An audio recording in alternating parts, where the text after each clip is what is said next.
Al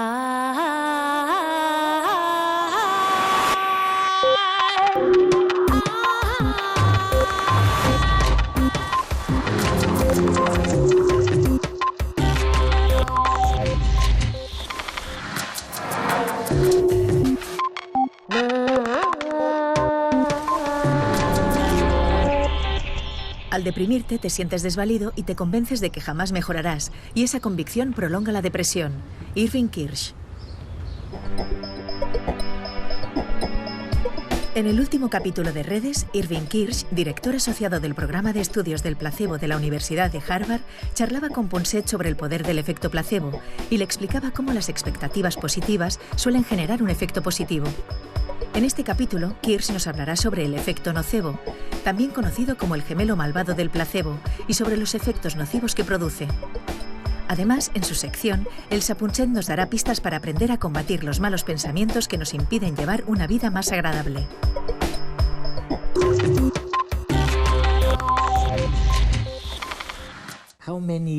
¿Cuántos años han pasado desde que empezasteis a investigar sobre el efecto placebo?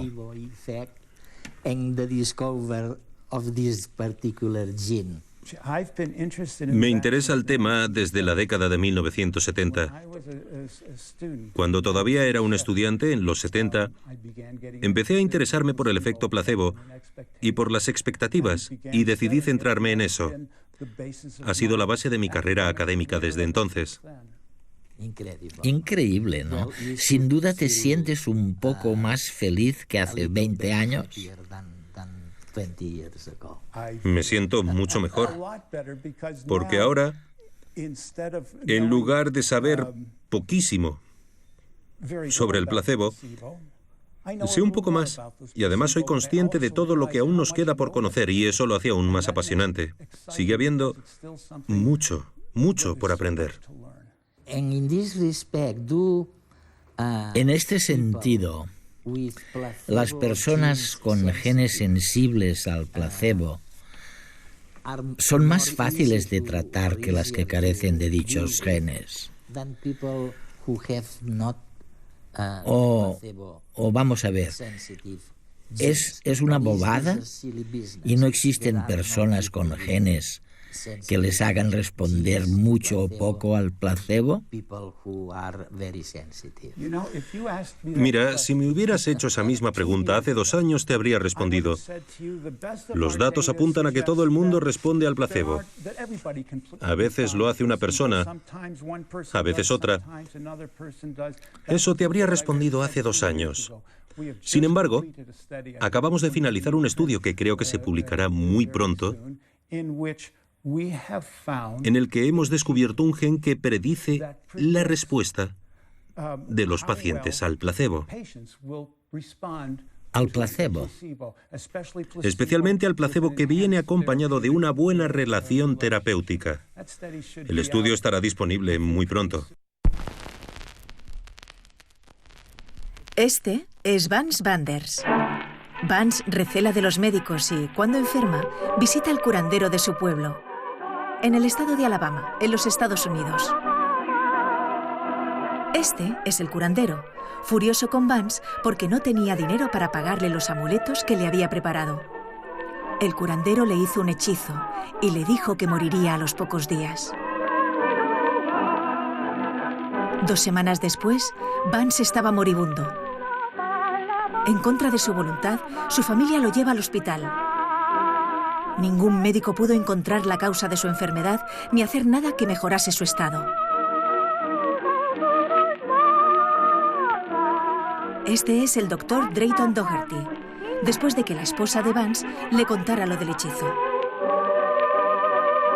Aquí vemos a Vance retorciéndose y vomitando después de que el doctor Doherty le inyectara un vomitivo. Y este es el doctor Doherty haciendo que sacaba una lagartija del vómito de Vance. La lagartija estaba escondida en la manga del doctor Doherty.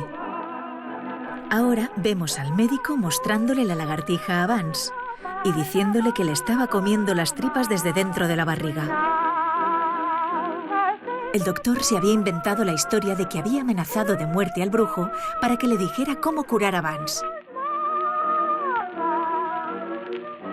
Este es Vance. Poco tiempo después, sano y salvo. Y todavía no hemos abordado lo que llamáis el efecto nocebo. Sí. Quiero decir, admitir que las expectativas negativas también pueden provocar efectos perjudiciales. Que no solamente hay expectativas positivas. Si uno espera que algo vaya mal, pueden producirse efectos nocivos. ¿Es verdad? Desde luego. Hay quien llama al efecto nocebo el gemelo malvado del placebo, porque en un caso tenemos expectativas positivas y buenos resultados. En el otro, expectativas negativas y malos resultados. Si le dices a alguien que lo que está tomando puede causar varios síntomas, se pueden provocar dichos síntomas. Eso explica lo que se ha llamado enfermedad psicogénica o enfermedad psicogénica masiva, también conocida como histeria colectiva. Algo así como cuando alguien sufre un síntoma y dice, vaya, tiene que haber sido por tal y cual. Los demás lo escuchan. Y si se han visto expuestos a lo mismo, gritan, a mí también me pasa. ¿Han oído bien? O sea, realmente estamos demostrando, sino sugiriendo, que realmente cuando decimos que una sustancia determinada va a producir un efecto en nuestro cuerpo negativo, es lo que ocurre de verdad.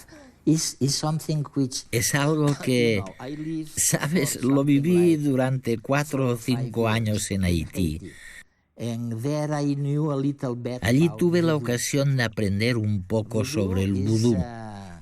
El vudú consiste en abrir la mente a la posibilidad de que las expectativas negativas puedan de hecho tener consecuencias malas. Y debo decir que, intenté conocerlo mejor, pero es muy difícil cuando no eres de allí.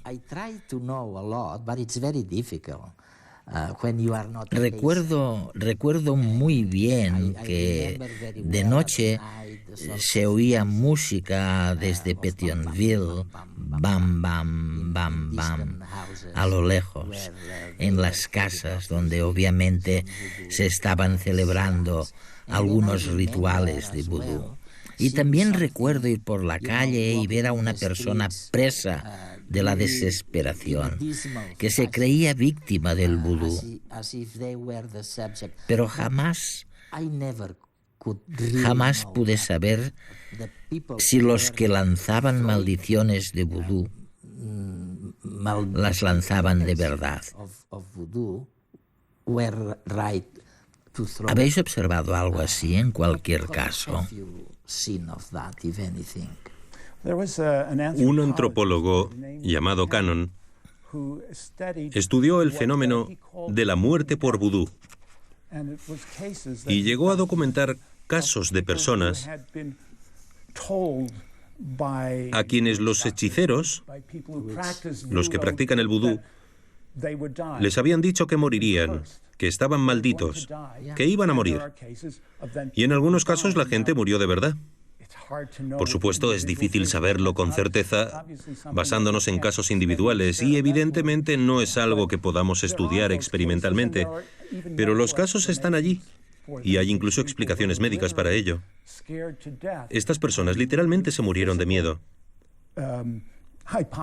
La hipótesis física sobre cómo podía suceder algo así que formuló Cannon sigue considerándose hoy en día una posibilidad válida, algo que puede suceder. Antes mencionabas la depresión. En parte, la depresión se debe al efecto nocebo. Forma parte de cómo progresa la depresión en las personas y de lo que prolonga la depresión, lo que hace que la gente siga estando deprimida. Al deprimirte, te sientes desvalido y te convences de que jamás mejorarás. Sí. Y esa convicción prolonga la depresión. Se trata del efecto nocebo. No es extraño, por tanto, que se pueda curar en gran medida la depresión con un placebo que despierte la esperanza. De que mejorarás. De que algo puede cambiar. De que vas a mejorar, sí.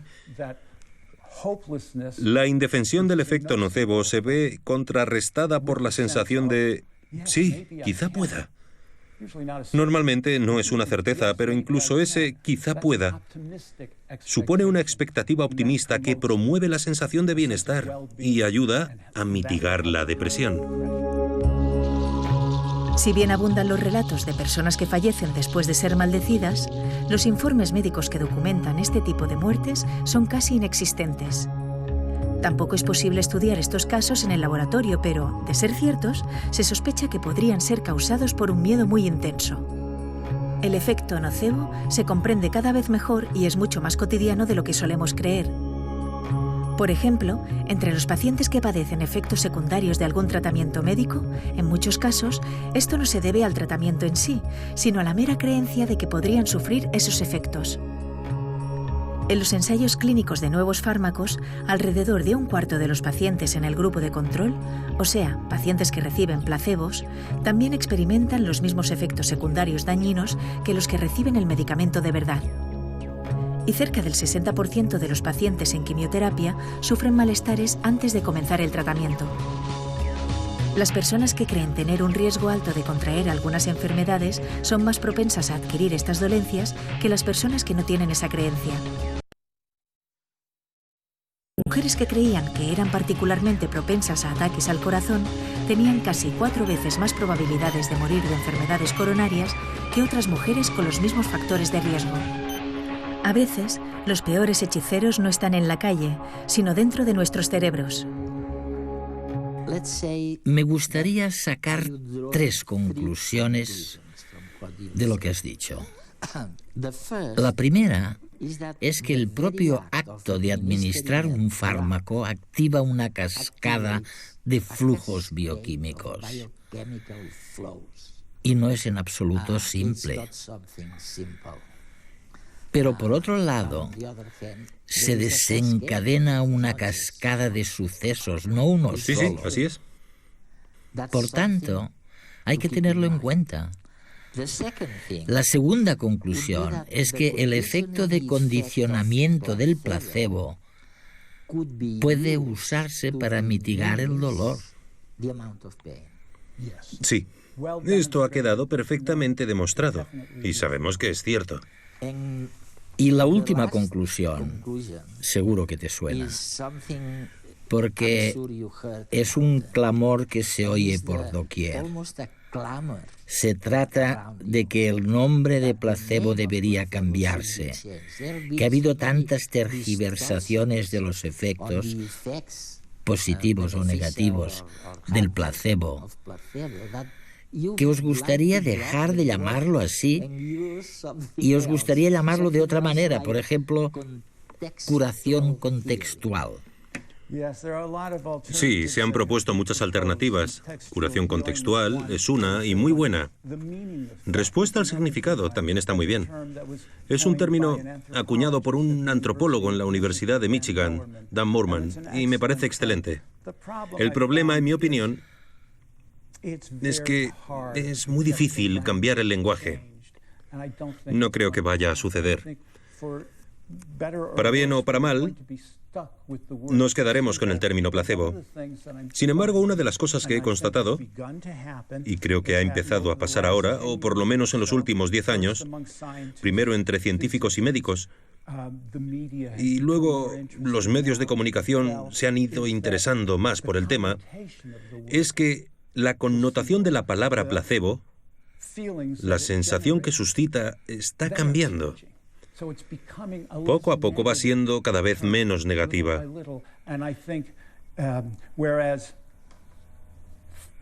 Hace 50 años, si mencionabas el efecto placebo, algunos pensaban, bah, pero si ni siquiera existe.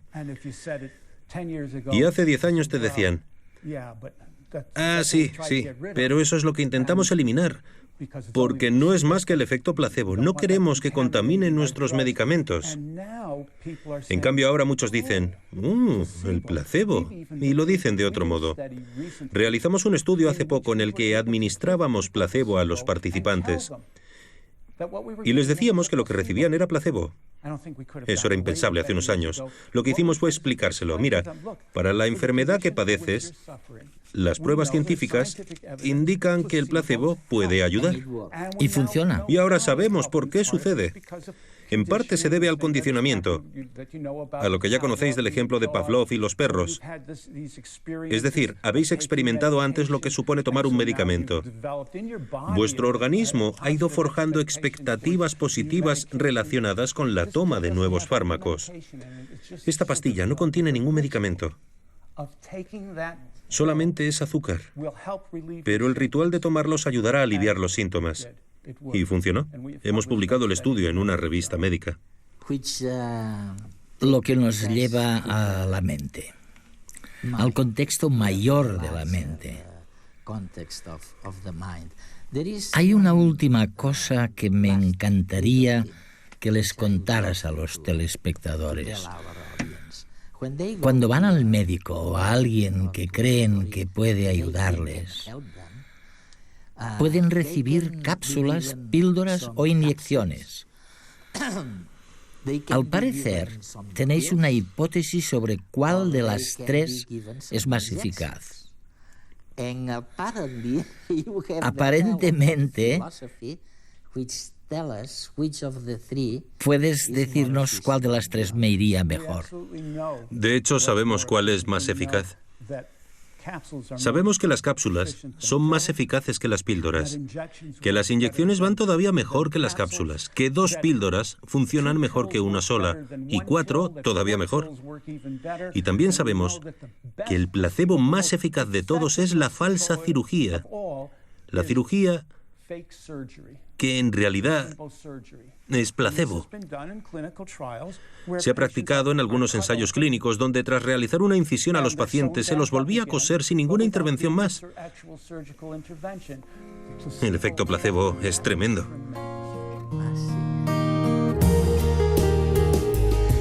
Recuerdo el caso de un chico que intentó suicidarse después de que su novia lo dejara.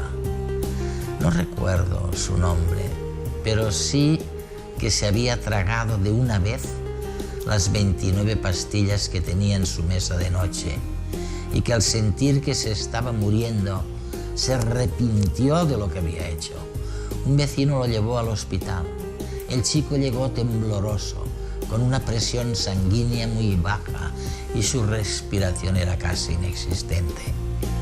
Los médicos hicieron todo lo que había que hacer en estos casos, pero el chico no mejoraba. Y lo más curioso, el examen toxicológico no indicaba ningún envenenamiento. Al poco rato llegó la prueba de que las pastillas que el chico había tomado eran de azúcar. El joven participaba de un ensayo clínico de un medicamento nuevo y sin saberlo estaba en el grupo de control. El chico se había dado una sobredosis de placebo. 15 minutos después de conocer la verdad, el chico lloraba de alivio y su presión sanguínea volvía a ser normal.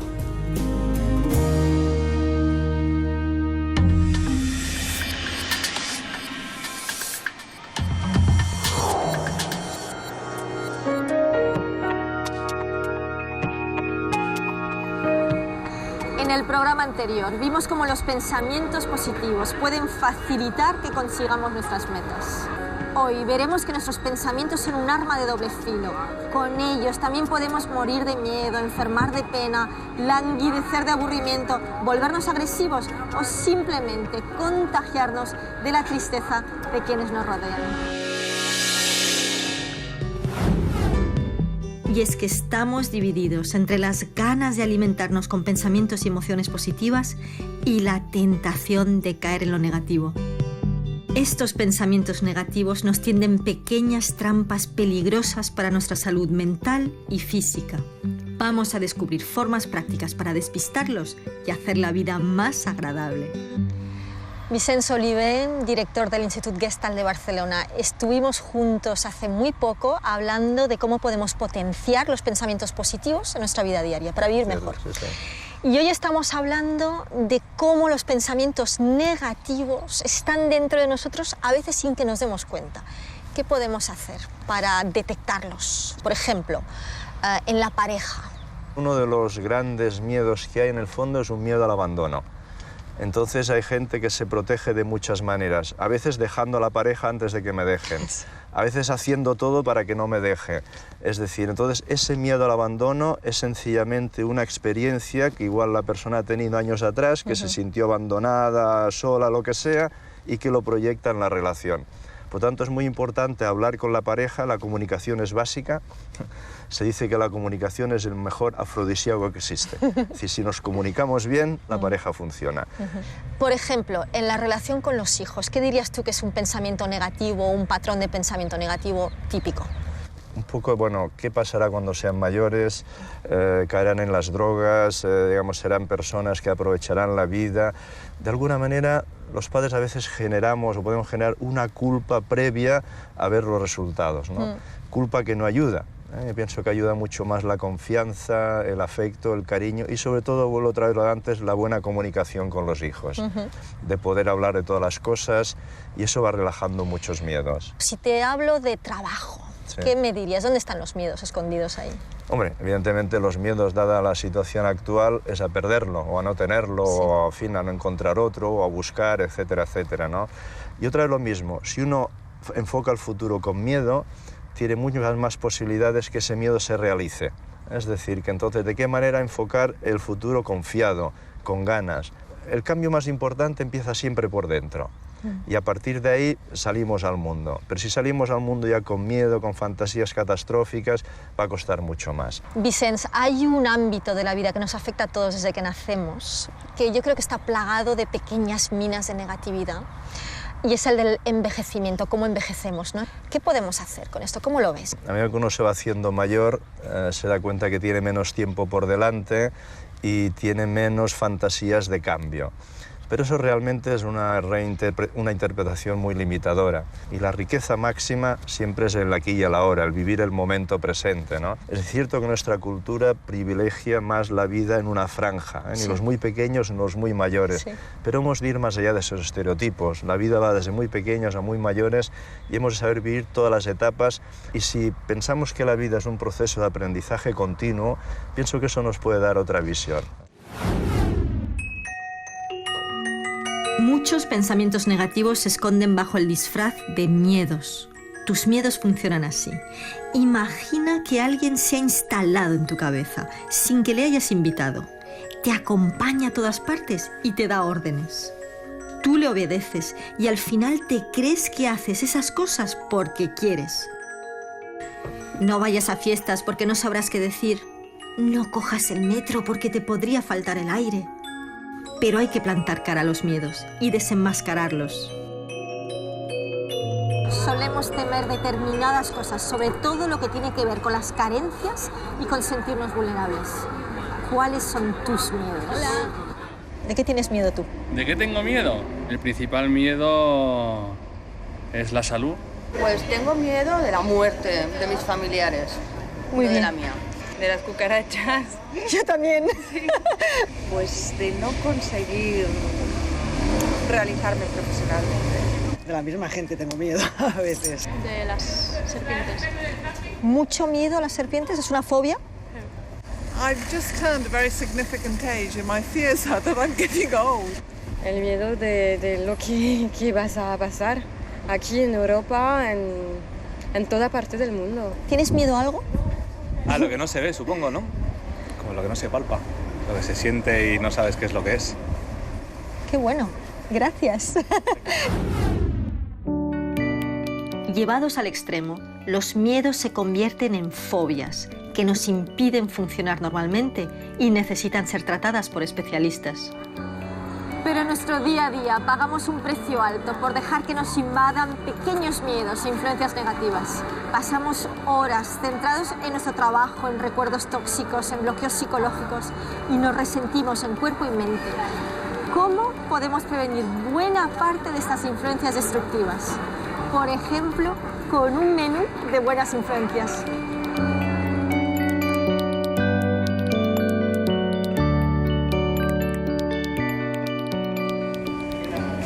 Hola, Joan. Hola. Tú que sabes mucho de menús, ayúdame, por favor, con este menú tan importante. Hombre, yo creo que es un menú muy acertado. Venga, vamos a dar una vueltecita. Nena, te traigo el menú de hoy. ¿Qué plato esta semana para mejorar nuestras vidas? A ver, ¿qué es un ¿con qué plato nos que alimentamos? ¿Mejorar la dieta? Hacer nuevos amigos, hacer ejercicio que también me hace falta. Venga, un poco de gimnasia, marchamos. Y ser más agradecido. ¿Con qué? Una cosa de la que estar agradecido hoy. Con el venir cada día a trabajar. Yo siempre voy así. Ya. Mira, ¿dónde está la cocinera? Aquí, yo soy la cocinera. Aquí mi cocinera. A ver, ¿cuál eliges? Dormir bien. Dormir bien. Amigos ya tengo muchos. Oye, a ver qué plato escoges. Primero hacerme unos amigos. Fotografía, que me encanta. Hacer nuevas amigas, pues amigos tengo unos cuantos ya. Una mujer te pegará de estar tanto rato conmigo. ¡Ay! A ver, ¿qué plato quieres que eso es mejor que la dieta mediterránea? Esta. Encontrar tiempo para disfrutar. ¿Qué harías? Vale. Senderismo, escalada, caída libre. Montar a caballo. Yo dormir bien. Cosas nuevas, eso, aprender cosas nuevas. Bueno, nena, ya estoy aquí. ¿Qué plato escogéis para hoy? Encontrar tiempo para disfrutar. ¿Para disfrutar para hacer qué? Para salir, para ir al cine, al teatro. ¿Cómo la mejoramos? Dormir bien. ¿Cuántas horas? 8 como máximo. Adiós. No se trata de ser perfectos, se trata de ser conscientes de que desde todos esos lugares del menú de la vida te están llegando ahora mismo oportunidades positivas o negativas. Tú puedes elegir cada día cómo mejorar muchos aspectos de tu vida. Y es que nuestro cuerpo está en constante proceso dinámico. No solo lo alimentamos con lo que comemos, sino con lo que pensamos, lo que esperamos, lo que oímos y lo que sentimos. Elige para tu cuerpo y también para tu mente un menú saludable. No es magia, es inteligencia emocional.